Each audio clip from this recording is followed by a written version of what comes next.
You know, bass anglers have literally hundreds of baits to choose from. A successful day out in the water often hinges on picking the right bait for the right situation. Unfortunately, it's easy for an angler to make the wrong choice when they don't fully understand the nuances of rigging and presentations. In this Beyond the Bait video series powered by friends at Streamlight, I'm going to offer a uniquely technical focus on the best baits for bass fishing. Along the way, I'll try to dispel many of the wives' tales, myths, and misnomers associated with bass fishing. Hi, I'm Dr. Todd Kuhn, editor in Game and Fish magazine. Come along as I attempt to help you put more fish in the boat. Now let's get to it.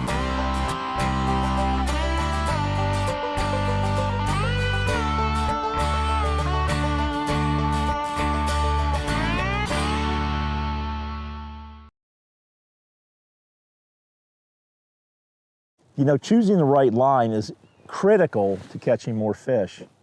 There's a lot of choices out there. There's braids, there's monofilaments, and there's fluorocarbons. When do you use which one and which one is best? You know, your line is the only physical connection between your fishing rod and the fish. So in other words, that connection has got to be good to catch fish. In 1938, DuPont scientists discovered nylon. They invented it in one of their labs.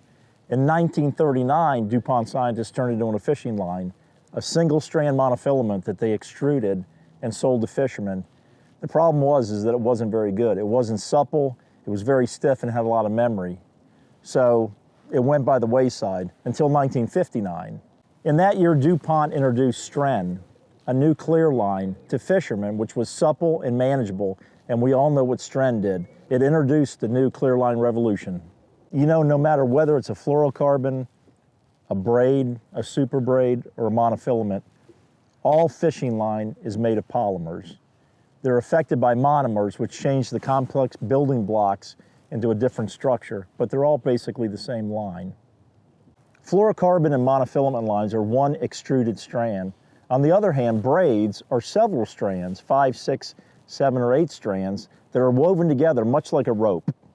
You know, line is rated in poundages. There's 8, 10, 12, 20, 100 pound. And what that means is that's the breaking strength, the tensile strength of a line. The way they figure that out is they pull it in a straight line, and if it's a 10-pound test line, that means it breaks with 10 pounds of force. So there's two types of clear line, monofilament and fluorocarbon. So what are the differences? Well, there's a lot of difference between the two. For instance, monofilament absorbs 10 to 25% of water, and it's very, very stretchy, and it's stretched up to 25% of its main length. Fluorocarbon, on the other hand, absorbs no water, and it doesn't stretch at all, making it a great choice for clear water situations, or for when fishing baits that sink. This Berkeley triline's been around for years and years and years, and there's a reason why. It's a great monofilament, and it's a great line. Because it floats, you want to use it for techniques that work the bait up on top. For instance, like top waters or a weightless worm, where you want the bait up on top and not below the surface. You know, whether a fish can see your line under the water is a big deal to bass fishermen, because when a fish turns tight-lipped in clear water, if he can see your line, he's not going to bite. Fluorocarbon is very clear under the water. Monofilament is almost equally as clear, but not as clear. Braid, on the other hand, is easily seen by a fish because it stands out, because it has it's very, very visible. There's a thing called refraction rating. Fluorocarbon has a refraction rating of 1.42. Clear water has a refraction rating of 1.33, which means fluorocarbon is very close to being as clear as clear water. Monofilament's refraction rating is 1.58, which means it's pretty clear, yet not as clear and easily seen as fluorocarbon. You know, there's been a lot said about the strength of monofilament, and it does lose strength, mostly because it's been exposed to UV light, which is the sun. For every 100 hours of exposure to sunlight, monofilament loses 20% of its tensile strength. So make sure you replace your line often, your monofilament line often, and make sure that you store it out of direct sunlight. You know, the other clear line is fluoro, like this triline fluorocarbon. And what makes this exceptionally good line is the fact that it's clear, and we've talked about that. The other thing is the fact that it's not susceptible to UV rays like monofilament is. Another thing is, and this is surprising to most fishermen, is fluorocarbon is very, very tough. It's actually tougher than braid, which has many tiny woven fibers that go together like a rope. And when one is abraded, it weakens the overall strength of that braid.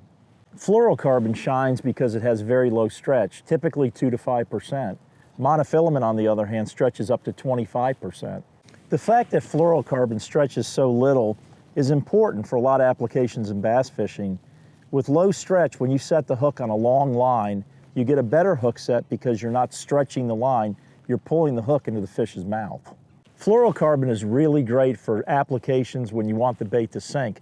For instance, for crankbaits, it pulls the bait down versus monofilament, which would pull the bait up because it floats. So when do we use monofilament? Because it stretches and it floats. So is stretching good? Yeah, for some applications like frogs or buzzbaits, baits that are reaction baits. So you're reeling the frog on top and you get that aggressive strike, a lot of times we'll pull a bait right out of a fish's mouth. Or same thing with a buzzbait, because we overreact. If you're using monofilament and you get a strike, there's some stretch, there's some give. So even if you overreact, there's a delay in the hook set. So use monofilament for baits like frogs and buzzbaits. You know, braid is great for some applications, and then clear lines are great for other applications. But can you use them together? The answer is sure.